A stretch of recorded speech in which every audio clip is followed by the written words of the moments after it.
Sir ನೀವು ರಾಜಿ ಮಾಡ್ಕೋಬಾರ್ದು ಸರ್. ಯಾಕೆ ಅಂತಂದರೆ ನೀವು ಮುಂದಿನ ದಿನಗಳಲ್ಲಿ ಐ ಡೋಂಟ್ ನೋ ಜನ ನಿಮ್ಮನ್ನು ಹೇಗೆ ಆಶೀರ್ವಾದ ಮಾಡ್ತಾರೆ ಏನು ಮಾಡ್ತಾರೆ ಅಂತ, ಬಟ್ ತಮ್ಮ ಹೋರಾಟ ಮಾತ್ರ ಕನ್ನಡದ ವಿಚಾರದಲ್ಲಿ, ಕರ್ನಾಟಕದ ವಿಚಾರದಲ್ಲಿ ತಮ್ಮದೇ ಅವ್ರಿಗೆ ಅವ್ರ ಸರ್ಕಾರದ ಭಾಗ ಆಗಿರೋದ್ರಿಂದ ಐ ಡೋಂಟ್ ನೋ ಅವ್ರು ಯಾವಾಗ ಮಾತಾಡ್ತಾರೋ ಏನು ಮಾತಾಡ್ತಾರೋ, ಬಟ್ ನೀವು ಮಾತ್ರ ರಾಜಿ ಮಾಡ್ಕೋಬಾರ್ದು. ಯಾವ ಕಾರಣಕ್ಕೂ ಮಾಡ್ಕೊಡಲ್ಲ ಮೇಡಮ್. ನಿಮ್ಮ ಮಾತಿನ ಮೇಲೆ ನನ್ನ ಸಹಮತ ಇದೆ. ರೈತರ ಆತ್ಮಹತ್ಯೆ ಬಗ್ಗೆ ಮಾತಾಡಿದ್ರಿ ನೀವು, ಒಂದು ಸ್ವಲ್ಪ 3,000 ರೈತರ ಆತ್ಮಹತ್ಯೆ ಮಾಡ್ಕೊಳ್ತಾ ಇದ್ದಾರೆ ಅಂತ. ನೋಬಡಿ ಈಸ್ ಹ್ಯಾಪಿ ಅಂತ ಅನ್ಸುತ್ತೆ. ಯಾರೂ ಸಂತೋಷವಾಗಿಲ್ಲ, ಯಾರೂ ನೆಮ್ಮದಿ ಆಗಿಲ್ಲ ರಾಜ್ಯದಲ್ಲಿ. ಒಂಥರ ಏನೋ ಒಂದು ಎಲ್ಲರೂ ಕೂಡ ಒಂದು ಸಂಕಷ್ಟದಲ್ಲಿದ್ದಾರೆ ಅಂತ ಅನಿಸುತ್ತೆ ಸರ್. ಮೇಡಮ್, ಪ್ರತಿ ಹಂತದಲ್ಲೂ ಕೂಡ ಕಾಂಗ್ರೆಸ್ನವರು ಒಂದು ಸರ್ಕಾರದಲ್ಲಿರ್ತಕ್ಕಂಥ ವ್ಯಕ್ತಿಗಳು ಮಾತನಾಡ್ತಕ್ಕಂಥದ್ದು ಗ್ಯಾರಂಟಿ ಸ್ಕೀಮ್ಸ್ ಬಗ್ಗೆ. ಬಟ್ ನೀವು ಇವಾಗ ರೈತರ ಬಗ್ಗೆ ಹೇಳಿದ್ರಿ. ರೈತರ ಜೀವನಕ್ಕೆ ಗ್ಯಾರಂಟಿ ಸಿಗ್ತಾ ಇಲ್ಲ. ಈಗ ಮೋದಿ ಅವರು ಮನೆ ಭಾಷಣ ಮಾಡಿದ್ರಪ್ಪ, ನೀವು ಗೊಬ್ಬರ ಸ್ವಲ್ಪ ಕಡಿಮೆ ಯೂಸ್ ಮಾಡಿ, ನೀವು ಏನು ಪೆಟ್ರೋಲು ಡೀಸೆಲ್ನ ನೀವು ಕಡಿಮೆ ಯೂಸ್ ಮಾಡಿ ಅಂತ ಎಲ್ಲ. ಈಗ ಗೊಬ್ಬರ ಯೂಸ್ ಮಾಡಬೇಡಿ ಅಂದರೆ ರೈತರಿಗೆ ಸರ್ ಬೆಳೆ ಬೆಳೆಯೋ ಕಾಲ ಸರ್, ಅವ್ರಿಗೂ ಹೆಂಗಿದು ಕಷ್ಟ ಅಲ್ವಾ ಸರ್? ಇಲ್ಲ, ಗೊಬ್ಬರದ್ದೇ ನಾವು ನೋಡಿದ್ವಲ್ಲ ಮೇಡಮ್. ಇವಾಗ ಗೊಬ್ಬರ ಸುಲಭವಾಗಿ ಇವತ್ತು ಸರ್ಕಾರದ ಕಡೆಯಿಂದ ರೈತರಿಗೆ ನೆಟ್ಟಿಸ್ಬೇಕಾಗಿತ್ತು, ಅದು ಎಲ್ಲೋ ಒಂದು ಕಡೆ ಬ್ಲ್ಯಾಕ್ ಮಾರ್ಕೆಟಲ್ಲಿ. Sir, because of this crisis, ಯುದ್ಧದ ಭೀತಿಯಲ್ಲಿ ನಮಗೇನು ರಸಗೊಬ್ಬರಕ್ಕೆ ಬೇಕಾದಂತಹ ಕಚ್ಚಾ ವಸ್ತುಗಳಿವೆ, ಅದ್ರ ಪೂರೈಕೆಯಲ್ಲಿ ವ್ಯತ್ಯಯ ಆಗಿರೋದ್ರಿಂದ ಸರ್ ಇವತ್ತು ರೈತರಿಗೆ ಹೇಳ್ತಾ ಇದ್ದಾರೆ ನೀವು ಗೊಬ್ಬರ ಕಡಿಮೆ ಬಳಸಿ ಅಂತ. ಸರ್ ಮುಂದಿನ ದಿನದಲ್ಲಿ ಆಹಾರದ ಕೊರತೆ ಆಗುತ್ತೆ ಸರ್, ಫುಡ್ ಕ್ರೈಸಿಸ್ ಶುರುವಾಗುತ್ತೆ. ಇಟ್ಸ್ ನಾಟ್ ಎ ಈಸಿ ವಿಚಾರ. ಆ್ಯಂಡ್ ಎಸ್ಪೆಷಲಿ JDS ಪಾರ್ಟಿ ರೈತರ ಪರ, ಅದು ರೈತರೇ ಅವ್ರ ಉಸಿರು. ಹೀಗಾಗಿ ರೈತರ ವಿಚಾರದಲ್ಲಿ JDS ಪಾರ್ಟಿ ಮಾತ್ರ ರಾಜಿ ಮಾಡ್ಕೊಳ್ಳೋಂಗಿಲ್ಲ. ಕುಮಾರಸ್ವಾಮಿ ಅವರು ನಮ್ಮ ರೈತರ ಪರವಾಗಿ ನಿಂತ್ಕೋಬೇಕು. ರಸಗೊಬ್ಬರದಲ್ಲಿ ನೀವು ಯಾವುದೇ ರೀತಿಯಂತ ಮುಂದಾಲೋಚನೆ ಇಲ್ಲದೆ ನೀವು ಗೊಬ್ಬರ ಬಳಸ್ಬೇಡಿ, ನೀವು ಡೀಸೆಲ್ ಬಳಸ್ಬೇಡಿ, ನೀವು ತಿನ್ನೋದು ಬಿಟ್ಬಿಡಿ ಅಂದರೆ ಇದು ಕಷ್ಟ ಆಗುತ್ತೆ ಸರ್, ಅಟ್ಲೀಸ್ಟ್ ರೈತರ ವಿಚಾರದಲ್ಲಿ. ಅಲ್ಲ, ನೀವು ಹೇಳ್ತಾ ಇರೋದು 100ಕ್ಕೆ 100 ಸತ್ಯ ಮೇಡಮ್. ಯಾಕೆಂದರೆ ರೈತ ಅವನಿಗೆ ಗೊತ್ತಿರ್ತಕ್ಕಂಥದ್ದು ಒಂದೇ, ಅದು ಕೃಷಿ ಆಧಾರಿತವಾದಂಥ ಜೀವನ.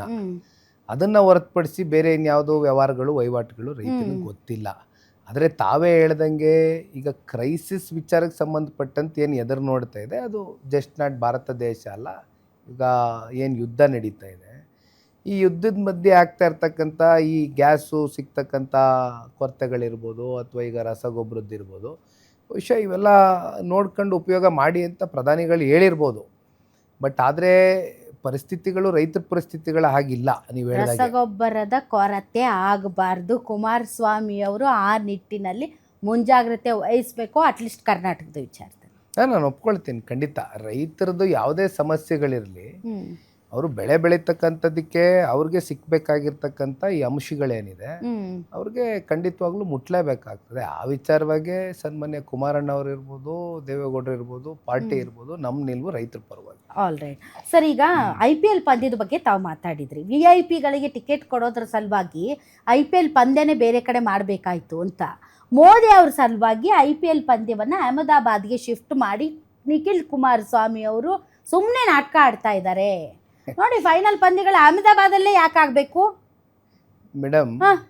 KSCA ಒಬ್ಬ ಮೆಂಬರು ಏನು ಮಾತಾಡಿದ್ದಾರೆ ಅಂತಕ್ಕಂಥದ್ದು ಸೋಷಿಯಲ್ ಮೀಡಿಯಾಗಳಲ್ಲಿ, ಇನ್ಫ್ಯಾಕ್ಟ್ ನನ್ನ ಸೋಷಿಯಲ್ ಮೀಡಿಯಲ್ಲೂ ಕೂಡ ಹಾಕಿದ್ದೀನಿ. ಇಲ್ಲಿ ನೀವು 900 ಟಿಕೆಟ್ ಕಡ್ಡಾಯವಾಗಿ MLAಗಳಿಗೆ, ಚುನಾಯಿತಿ ಪ್ರತಿನಿಧಿಗಳಿಗೆ 900 ಟಿಕೆಟ್ ಸಲುವಾಗಿ ಅಹಮದಾಬಾದ್ಗೆ ಶಿಫ್ಟ್ ಮಾಡ್ತಾರಂದ್ರೆ ಸರ್ ಅದು ಒಪ್ಕೊಳ್ಳೋ ಮಾತಲ್ಲ. ಕೆಪಾಸಿಟಿ ಎಷ್ಟಿರುತ್ತೆ ಸರ್? ಒಂದು ಸ್ಟೇಡಿಯಂ ಕೆಪಾಸಿಟಿ ಎಷ್ಟು? 900 ಟಿಕೆಟ್ ಎಷ್ಟು? 900 ಟಿಕೆಟ್ಗೋಸ್ಕರ ನೀವು ಅಹಮದಾಬಾದ್ಗೆ ಶಿಫ್ಟ್ ಮಾಡ್ತೀರಿ ಅಂದರೆ ಇದು ಸರ್ ನಂಬಕ್ಕೆ ಕಷ್ಟ ಸರ್. ಇಲ್ಲ ಮೇಡಮ್, ಬಿಕಾಸ್ ಆಫ್ ಮೋದಿ ಅವರು ನೀವು ಅಹಮದಾಬಾದ್ಗೆ ಎಲ್ಲ ರೀತಿಯಾದಂಥ ಎಲ್ಲ hot and happening place Ahmedabad ಆಗಬೇಕು, ನಾಟ್ ಬ್ಯಾಂಗ್ಳೂರ್. Is it? ಕಳೆದ ವರ್ಷ IPL ಫೈನಲ್ ಗೆದ್ದ ಮೇಲೆ ನಡೆದಂಥ ದುರ್ಘಟನೆ ಏನಿತ್ತು, ಬಹುಶಃ ಯಾವ ರಾಜ್ಯದ, ನಮ್ಮ ರಾಜ್ಯದ ಜನ ಮರೀಲಿಕ್ಕೆ ಆಗದೆ ಇರತಕ್ಕಂಥ ಘಟನೆ ಅದು. 11 ಜನ ಅಮಾಯಕರು ಬಲಿಯಾದರು. ಇದರ ಜವಾಬ್ದಾರಿ ಯಾರು ಹೊತ್ಕೋಬೇಕಾಗಿತ್ತು? ಸರ್ಕಾರ. KSCA ಮೇಲೆ ಹೇಳಿದ್ರು, KSCA ಸರ್ಕಾರ ಮೇಲೆ ಹೇಳಿದ್ರು. ಇವಾಗ KSCAಗೆ ಆಗಲಿ, ನೀವು ಜಮೀನು ಕೊಟ್ಟಿದ್ದೀರಲ್ಲ, ಎಷ್ಟು ಕೊಟ್ಟಿದ್ದೀರಿ ಜಮೀನು? ಈಗ ನಾನು ಹೇಳೋದು ಮೇಡಮ್, ಇದು ಆ್ಯಕ್ಚುಲಿ ಒಬ್ಬ RCB ಅಭಿಮಾನಿಗೋ ಹ್ಮ್ ಅಥವಾ ಕ್ರಿಕೆಟಿನ ಅಭಿಮಾನಿಗೋ ಅರ್ಪಿಸ್ಬೇಕಾಗಿರ್ತಕ್ಕಂಥದ್ದು IPL ಅನ್ನುವಂಥದ್ದು. ಹ್ಮ್ ಇಲ್ಲಿ ಒಂದು ನೀವು RCB ಅಭಿಮಾನಿ ಆದ್ರೆ ಬೆಂಗಳೂರಲ್ಲೇ ಮಾಡಿಸ್ತೀರಾ? ಅಲ್ಲ, ಮಾಡಿಸೋದಕ್ಕಂತ ವಾತಾವರಣನೇ ಸೃಷ್ಟಿ ಮಾಡಿಲ್ವಲ್ಲ ಮೇಡಮ್ ಸರ್ಕಾರ. ಈಗ ಕಳೆದ ವರ್ಷ ನೋಡಿದ್ರೆ ಏನಾಯ್ತು ಅಂತ ನಿಮ್ಗೆ ಹೇಳಿದೆ. ಈಗ ಈಗಲೂ ಕೂಡ ನಾನು ಓಪನ್ ಆಗಿ ಸದನದ ಒಳಗಡೆ ಮೂರೂ ಪಕ್ಷಗಳು ಕೂಡ ಟಿಕೆಟ್ ಸಿಕ್ಕೋ ವಿಚಾರದಲ್ಲಿ ಒಂದು ಮಾತು ಬಹಳ ಗಂಭೀರವಾಗಿ ಚರ್ಚೆ ಮಾಡಿದ್ರು. ಅವತ್ತು ಕೂಡ ನಾನು ಅದನ್ನ ವಿರೋಧ ವ್ಯಕ್ತಪಡಿಸಿದ್ದೀನಿ. ಅಲ್ಲ, ಟಿಕೆಟ್ನ ಅಥವಾ ನಾನು ಹೇಳೋದು ಮೇಡಮ್, ಈಗ ಟಿಕೆಟ್ ಕೌಂಟರ್ಗಳಿಗೆ ಹೌದು ಟಿಕೆಟ್ ಎಲ್ಲಿ ಸಿಗ್ತಾ ಇದೆ ನಮ್ಮ ಜನಕ್ಕೆ? ಬ್ಲ್ಯಾಕ್ ಅಲ್ಲಿ ಎಷ್ಟಕ್ಕೆ ತಗೋತಾ ಇದ್ದಾರೆ ಟಿಕೆಟು, ಮಾರ್ಕೆಟ್ ಅಲ್ಲಿ ಎಷ್ಟಕ್ಕೆ ತಗೋತಾ ಇದ್ದಾರೆ ticket? But what ever sir, ಅಭಿಮಾನಿಗಳಿಗೆ ಕೈಗೆ ಈಗ ಇಷ್ಟು ಮ್ಯಾಚ್ಗಳು ನಡೆದು ಬೆಂಗಳೂರಲ್ಲಿ ಏನೋ ಅವಘಡ ನಡೆದಿಲ್ಲ, ಕೂಲಾಗೆ ನಡೀತಾ ಇದೆ.